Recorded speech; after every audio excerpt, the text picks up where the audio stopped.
നമസ്തേ. സന്ദേശമാല എല്ലാവരും കാണുന്നുണ്ട് എന്നുള്ളത് മനസ്സിലായി. നിങ്ങളുടെ ഓരോരുത്തരെയും കമൻസ് കാണുമ്പോൾ വളരെ സന്തോഷമുണ്ട്. ഇന്ന് സന്ദേശമാലയിൽ സംസാരിക്കുന്ന വിഷയം ഒരു പ്രത്യേക വിഷയമാണ്. നമ്മളൊക്കെ വീട്ടിൽ നിന്ന് പുറത്തേക്ക് പോകുമ്പോൾ വാതിലുകൾ വളരെ സുരക്ഷിതമായി പൂട്ടി ഭദ്രമാക്കി വെച്ചിട്ടാണ് നമ്മൾ പോകാറ്. അടുക്കള വാതിലിനൊരു 3-4 പൂട്ടുണ്ട്. അടുക്കളയിൽ നിന്ന് അത് അടച്ച് ഉമ്മർത്ത വാതിലിന് ഒരു വലിയ 3 ലോക്ക് എന്ന് പറഞ്ഞ ഒരു ലോക്ക് ഉണ്ടാവും, അത് പൂട്ടി. അതുകൂടാതെ രഹസ്യമായിട്ട് ഓരോ ലോക്കുകൾ ഉണ്ടാവും, അതും പൂട്ടി സംശയം തീർത്ത് എന്നിട്ടാണ് നമ്മൾ പുറത്തു പോകുമ്പോൾ ഗേറ്റും പൂട്ടി. ഇങ്ങനെയാണ് നമ്മൾ പുറത്തേക്ക് പോകുന്നത്. എങ്കിൽ ഒരു വാതിലുകളും ഇല്ലാത്ത ഒരു ഗ്രാമത്തെക്കുറിച്ച് കേട്ടാലോ? ഒരു യാത്രയിൽ മഹാരാഷ്ട്രയിലാണ് സ്ഥലം. കോഴിക്കോട്ട് നിന്ന് ഞങ്ങളൊരു യാത്രാ സംഘം മഹാരാഷ്ട്രയിൽ പുറപ്പെട്ടു. അവിടെ നാസിക് എന്ന സ്ഥലത്ത് ട്രെയിൻ ഇറങ്ങി. അവിടെ നിന്നൊരു 60 കിലോമീറ്റർ അകലെ ശനി ശിഗ്നാപൂർ എന്നൊരു സ്ഥലമുണ്ട്. അവിടെ ഒരു ശനീശ്വരൻ ക്ഷേത്രമുണ്ട്. ആ ക്ഷേത്രത്തിൻ്റെ 5 കിലോമീറ്റർ ചുറ്റളവിൽ ഉള്ള വീടുകളിൽ, സ്ഥാപനങ്ങളിൽ ഒന്നിനും വാതിലുകളില്ല.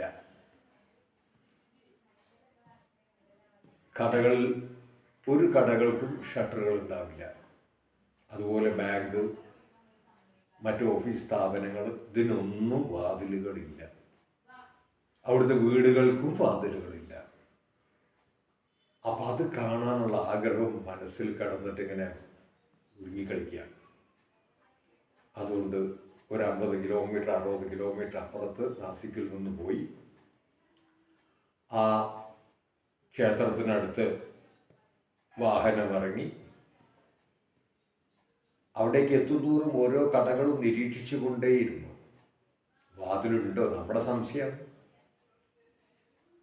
അവിടെ ഇറങ്ങിയ സംഘങ്ങളെല്ലാവരും അമ്പലത്തിനകത്തേക്ക് ഓടി. ഞാൻ പുറത്തു പോയിട്ട് ഓരോ കടകളും ഒന്ന് നിരീക്ഷിച്ചു. ഒരു ഷട്ടർ പോലും ഒരു കടകൾക്കും ഇല്ല. ചില കടകൾ കച്ചവടക്കാരില്ലാത്തത് കൊണ്ട് ഒരു തുണി കൊണ്ട് ഒരു കർട്ടൻ ഉണ്ടാക്കിയിട്ട് ഇങ്ങനെ തൂക്കിയിടും, ഞങ്ങളിവിടെ ഇല്ല എന്ന് മറ്റുള്ളവരെ ബോധ്യപ്പെടുത്താൻ വേണ്ടിയിട്ട്. അതാണ് അവരുടെ ഷട്ടർ. പിന്നെ വീടുകൾ കാണാനായിട്ട് ഒരു ചെറിയ വഴി കണ്ടു.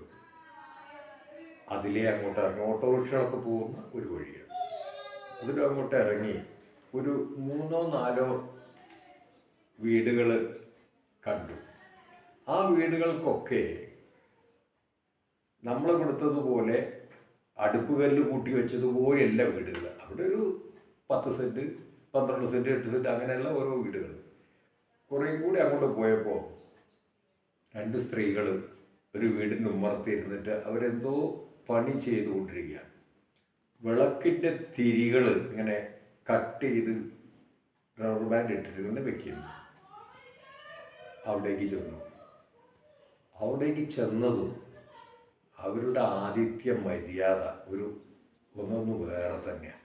അവരുടനെ തന്നെ ഒരു ചെറിയ പായ, ഒരു 2 അടി വീതി 2 അടി നീളം ചെറിയ പായ എടുത്തിട്ട് അവിടെ കണ്ട് വിരിച്ചിരിക്കാൻ പറഞ്ഞു. അവിടെ അങ്ങോട്ട് ഇരുന്നു.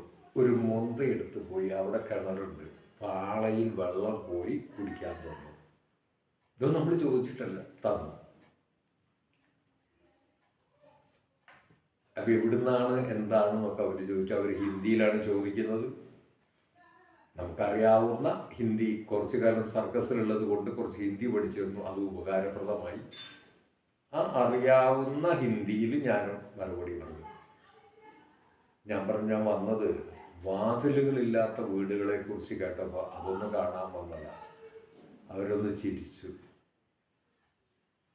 രണ്ടുപേരും കൂടെ മുഖത്തോട് മുഖം നോക്കി ചിരിച്ചു. അപ്പോൾ അവർ കാട്ടി തന്നതാ, ഇതാണ് ഞങ്ങളുടെ വാതിൽ നോക്കോളൂ. കട്ടില പോലുമില്ല, അതിൽ കട്ടില പോലുമില്ല, ഇങ്ങനെ ഒഴിഞ്ഞ് തുറന്ന് കിടക്കണം. അപ്പം ഞാനൊരു പൊട്ടൻ ഒരു വെട്ടി ചോദ്യം ചോദിച്ചു, ഇങ്ങനെ വാതിലില്ലാതെ വരുമ്പോൾ പൂച്ചയും നായിയൊക്കെ വരില്ലേ? അവർ മുഖത്തോട് മുഖം നോക്കി ഒന്ന് ചിരിച്ചിട്ട് പറഞ്ഞു, പൂച്ചയും നായിയൊക്കെ വരുന്നത് നിങ്ങളുടെ നാട്ടിൽ, ഞങ്ങളെ പൂച്ചയും നായിയൊക്കെ അതാ അവിടെ ഇരിക്കും, അതിൻ്റെ അപ്പുറത്തേക്ക് ഒരു പ്രവേശനം ഒരു വരിയിൽ ഇവർ അവിടെ ഇരിക്കുള്ളൂ. എന്തിനാ പൂച്ചയും നായി നമ്മുടെ വീട്ടിൽ വരുന്നത്? അവരുടെ ചോദ്യമാണ്. അത് വിശന്നിട്ടല്ലേ വരുന്നത്? കുറച്ച് ആഹാരം അതിന് കൊടുത്താൽ അത് കഴിച്ചങ്ങോട്ട് പോയിക്കോളും. അത് ഇത്തിരി ആഹാരവും കഴിച്ച് അവരങ്ങോട്ട് പോകും. പിന്നെ എപ്പോഴെങ്കിലും വിശക്കുമ്പോൾ ഒന്ന് വരിക, ചിലപ്പോൾ അന്ന് വന്നെന്നിരിക്കില്ല. നിങ്ങളുടെ നാട്ടിൽ നിങ്ങൾ പൂച്ചയും നായി വരും കല്ലെടുത്ത് എറിഞ്ഞു ഓട്ടിക്കും. അപ്പോൾ അതുകൊണ്ട് അവരെന്ത് ചെയ്യും? നിങ്ങളെ കണ്ണ് വെട്ടിച്ച് എങ്ങനെയെങ്കിലും അകത്ത് കടക്കണം, എന്തെങ്കിലും കട്ട് തിന്നണം എന്ന് തന്നെ ചിന്തിക്കും. ഈ വ്യത്യാസമാണ്. ഞങ്ങളുടെ നായും പൂച്ചയൊന്നും ഞങ്ങളുടെ അകത്തേക്ക് വരികയില്ല. ഞങ്ങളുടെ സുരക്ഷിതം മുഴുവൻ ശനീശ്വരനാണ്. ശനീശ്വരനാണ് ഇവിടുത്തെ ജനങ്ങളെ, ഇവിടുത്തെ സ്വത്തും എല്ലാം സംരക്ഷിക്കണം. ഞങ്ങൾക്ക് പൂർണ്ണ വിശ്വാസം ശനീശ്വരനെയാണ്. ഒന്ന് ചിന്തിച്ചു നോക്കൂ, ഇങ്ങനെയും ഒരു ഗ്രാമം നമ്മുടെ നാട്ടിലുണ്ട്. എന്തൊരു വിശ്വാസമാണ് അവർക്ക്. ഒരല്പമെങ്കിലും നമുക്ക് വല്ല വിശ്വാസവും ഉണ്ടോ? ഒന്ന് ചിന്തിച്ചുകൊണ്ട് വാങ്ങുന്നു.